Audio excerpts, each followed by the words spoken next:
زندگی ہے دستور بندگی ہے۔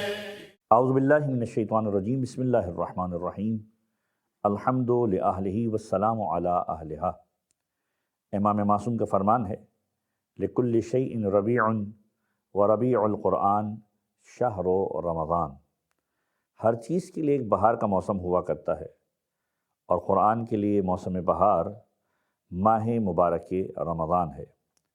ماہ مبارک رمضان کی ان بابرکت ساعتوں کو مزید بابرکت بنانے کے لیے یہ قرآنی سلسلہ کہ جس میں آج ہم سورہ مبارکہ مؤمنون کے بارے میں بات کریں گے۔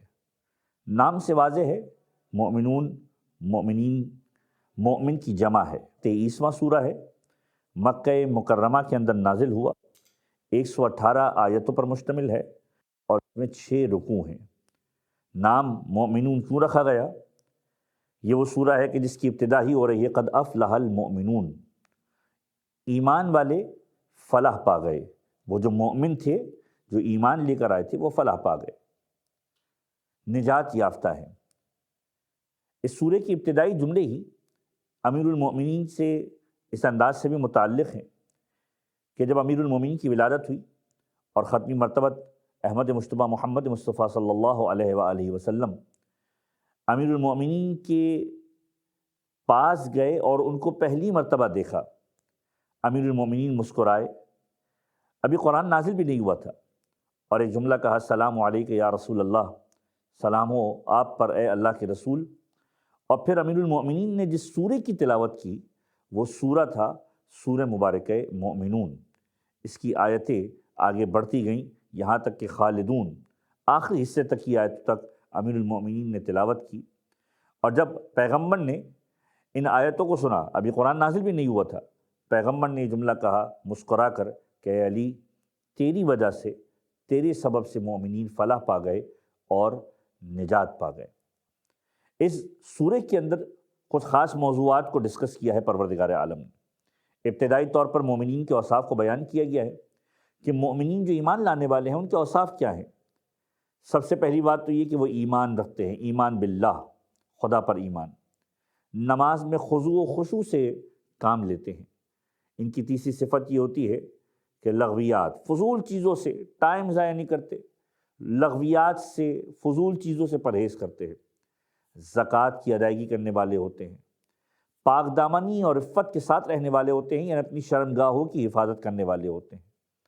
حلال میسر ہو حرام کی جانب نہیں جاتے، ہمیشہ حلال کی جانب جاتے ہیں۔ امانتوں کی حفاظت کرتے ہیں، اور نمازوں کے اوقات کی حفاظت کرتے ہیں، یعنی ہر نماز کو اس کے پراپر اوقات کے اوپر انجام دیتے ہیں۔ بے شمار پیغامات اس سے نکالے جا سکتے ہیں۔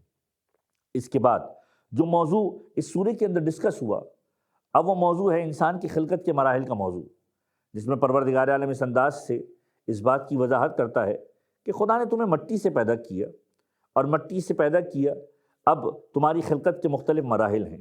پہلا مرحلہ منی یا نطفے کا مرحلہ ہے، پھر جمے ہوئے خون کا مرحلہ ہے، پھر لوتھڑے میں پروردگار تبدیل کرتا ہے، پھر ہڈیوں کو خلق کرتا ہے، اور پھر گوشت کو چڑھاتا ہے اس کے اوپر، اور پھر انسانی شکل و صورت عطا کرتا ہے، زندگی اور حیات عطا کرتا ہے۔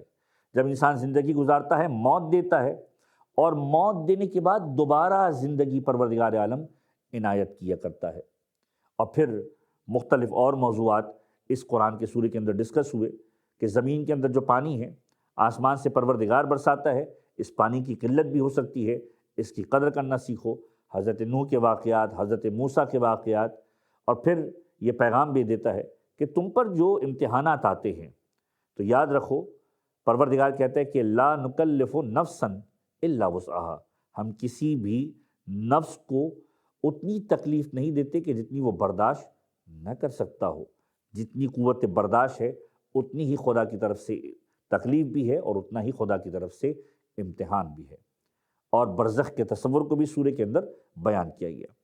فضائل و خواص کے اعتبار سے رسول اللہ صلی اللہ علیہ وآلہ وسلم یہ ارشاد فرماتے ہیں کہ جو شخص اس سورہ کی تلاوت کرے گا، یعنی سورہ مبارکہ مؤمنون کی تلاوت کرے گا، قیامت کے دن فرشتے اسے نسیم خوشبو بہشت کی بشارت دیں گے کہ خوشبو بہشت تیرے لیے آمادہ ہے۔ اور جب فرشتہ عزرائیل اس کی روح کو قبض کرنے کے لیے آئے گا تو وہ بھی اسی طرح کی بشارت دے گا۔ امام جعفر صادق علیہ الصلوۃ والسلام فرماتے ہیں کہ جو شخص سورہ مومنون کی تلاوت کرے گا زندگی کا خاتمہ سعادت یعنی کامیابی کے ساتھ ہوگا، اور جو شخص ہر جمعہ کو اس کی تلاوت کرے گا فردوس اعلیٰ میں اس کا مقام پیغمبروں اور رسولوں کے ہم نشینوں کے ساتھ ہوگا۔